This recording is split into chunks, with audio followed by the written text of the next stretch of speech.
Okay, so we got that. That took all 5 minutes to put that back together, which isn't uncommon because I blew this one right here, pulling, I don't know, a little over 15,000 pound 41 foot fifth wheel coming out of Vegas in August, and blew that pipe right on I-15 after the construction when it chokes down to 2 lanes. And yeah, there were trucks everywhere, and I was in the left-hand lane when it blew and had to cross traffic and get pulled over to figure out what was going on. And of course, at first I wasn't sure what the heck was going on. I actually thought I blew the turbo first, but it wasn't smoking. So I went ahead and shut it off and started looking around, and sure enough, about the time I popped the hood and stuck my head in here, it dawned on me, oh, I think I blew the cack pipe, which I've done on numerous vehicles for various reasons. But anyway, we got them all tight, checked them all. They were all loose except for the one that connects up to the intake on the bottom there. That one was tight. All the rest of them were looser than I would have put them on. Obviously they weren't too loose or they would have popped off also, but they were looser than I wanted them. So now I'm wondering if I need to go through and check all the other bolts and everything else, because the whole intake has been off this truck in the last 2 weeks.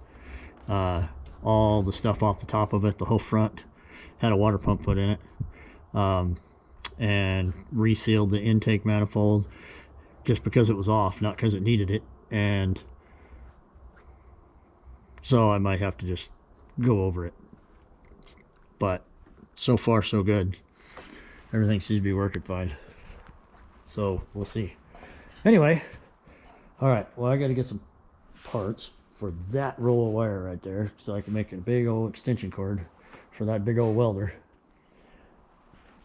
so that I don't have to have the big generator in the shop. I can park it outside the door and run that extension cord in and plug the welder in, because that thing is noisy.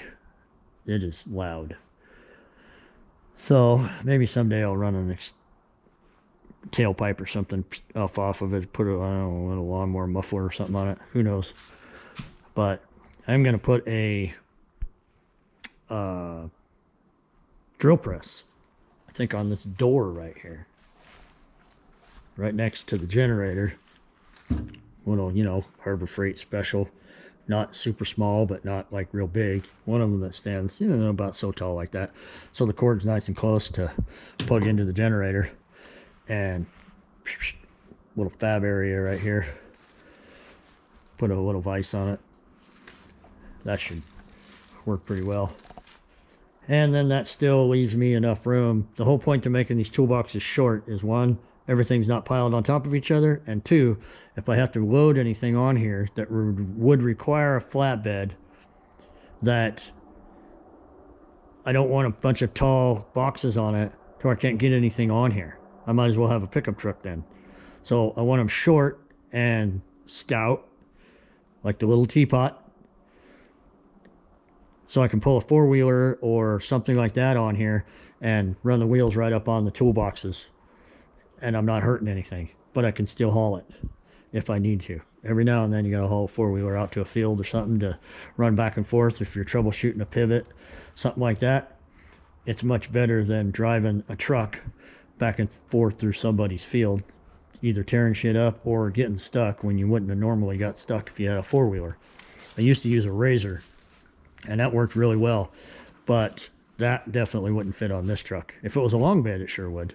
But since it's a short bed, I'm limited on space, so I can't shoot myself in the foot by having toolboxes too tall. I got to be able to pull up on top of them.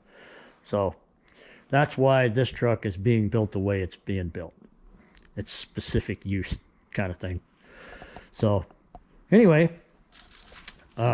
we'll talk to you later. Hopefully maybe tomorrow we'll have actual electrical project footage instead of all this working on crap that really doesn't have anything to do with electrical work. So hopefully, we'll see. Tomorrow's Saturday, but with the 2 snow days we had this week, we'll end up working tomorrow to at least make up for one of those days. So we'll see. Weather permitting, obviously, because this is Wyoming. So we'll talk to you later.